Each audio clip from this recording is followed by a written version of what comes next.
ককশিটে tomato চাষ। এই চাষাবাদ পদ্ধতি ছাদ বাগানের জন্য অত্যন্ত উপকারী। আমরা প্রথমত কোকোপিটের মাধ্যমে অথবা ভার্মিকম্পোস্টের মাধ্যমে বীজ থেকে চারা উৎপাদন করে নিব। এর পরবর্তী টাইমে আমরা সেই চারাটাকে স্থানান্তর করব। তো এই ক্ষেত্রে আমরা বীজ ব্যবহার করতেছি পাকা টমেটোকে স্লাইস আকারে কেটে পাকা টমেটোর বীজ ব্যবহার করতেছি। এর পরবর্তীতে আমরা এই বীজগুলা কোকোপিট বা দেখা যায় ভার্মিকম্পোস্টের উপরে স্লাশ আকারে আড়াআড়িভাবে সাজিয়ে দিব এবং এর উপর থেকে দিয়ে আরো কিছু কোকোপিট অথবা ভার্মিকম্পোস্ট দিয়ে আমরা এটাকে পানি দিয়ে রেখে দিব কিছুদিনের জন্য। এখান থেকে চারা গজানো পর্যন্ত আমরা অপেক্ষা করব। এরপর আমরা মাটি প্রস্তুত করার জন্য বা জমি প্রস্তুত করার জন্য পুরাতন ককশিট ব্যবহার করব অথবা পরিত্যক্ত ককশিট ব্যবহার করব। এই ককশিটের নিচের দিকটা আমরা ছিদ্র করে ড্রেনেজ সিস্টেম করব, যাতে করে বাড়তি পানিটা আমাদের নিচ থেকে বেরিয়ে যেতে পারে বা পানি নিষ্কাশন হয়। সেক্ষেত্রে আমরা ককশিটের এখানে প্লাস্টিকের পাইপ দিয়ে আমরা ককশিটের ঠিক নিচের দিকটা ছিদ্র করে নিব, 6টা ছিদ্র করে নিব পুরা ককশিটে। এর পরবর্তী টাইমে এরপরে আমরা মাটির সাথে জৈব পদার্থ ভুসি, খৈল অথবা ভার্মিকম্পোস্ট একসাথে মিক্স করে মাটি প্রস্তুত করে নিব। পাশাপাশি জৈব সার হিসেবে শুকনো গোবর ব্যবহার করতে পারি। এরপরে ধানের চিটা, এগুলাকে আমরা খুব ভালোভাবে মিক্স করে ককশিটের ভিতরে দেওয়ার জন্য প্রস্তুত। মাটিগুলো মিক্স করার পরে ককশিটের নিচে পানি নিষ্কাশনের জন্য যে আমরা ছিদ্রটা রেখেছি এটা যাতে বন্ধ না হয়ে যায়, এই জন্য আমরা কলাপাতা ব্যবহার করব।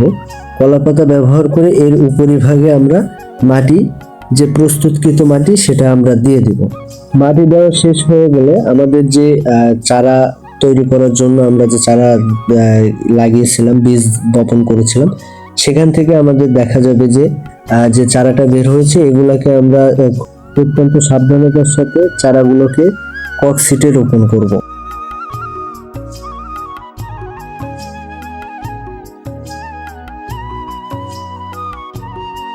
ককশিটে চারাগুলো রোপণ করার শেষে পানি দিয়ে পরিচর্যা করব এবং এটিতে নিয়মিত 4 দিন 5 দিন পর পর নিয়মিত একবার করে আমরা পানি ব্যবহার করব। এর ফলে দেখা যাবে মাটির যে জো সেটা ঠিক থাকবে।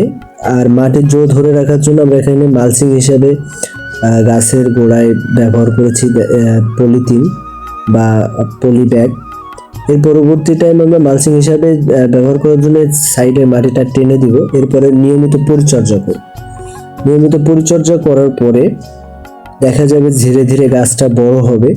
যেহেতু টমেটো গাছ অনেক বড় লম্বা হয়, সেক্ষেত্রে যাতে ঝড়ে না ভেঙে পড়ে আমরা এটার জন্য তাকে মাচাং তৈরি করে দেব। দেখা যাচ্ছে যে কাঠ বাঁশ দিয়ে আমরা এরকম খুঁটি তৈরি করে দেব। খুঁটি তৈরি করে দেওয়ার পরে সেখানে আমরা কিছু লেবেলিং করে গাছ যাতে উপরে উঠতে পারে বা সোজা থাকে, বাতাসে নষ্ট না হয়ে যায়, এই কারণে আমরা গাছগুলোকে খুঁটি দিয়ে বা মাচাং করে মাচাঙের সাথে গাছগুলোকে ঠিকঠাক মতো বেঁধে দিব এবং পরিচর্যা করব।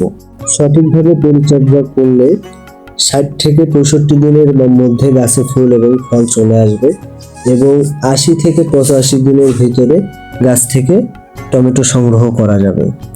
80 দিন পরে দেখেন গাছের বর্তমান পরিস্থিতি, গাছের আমাদের ফল কিন্তু পেকে গেছে। তো দর্শক, আজ এই পর্যন্ত।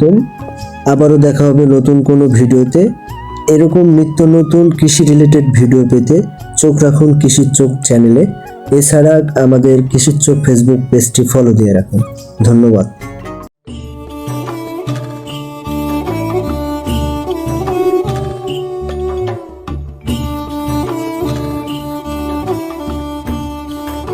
কৃষি ও কৃষকের কথা বলে।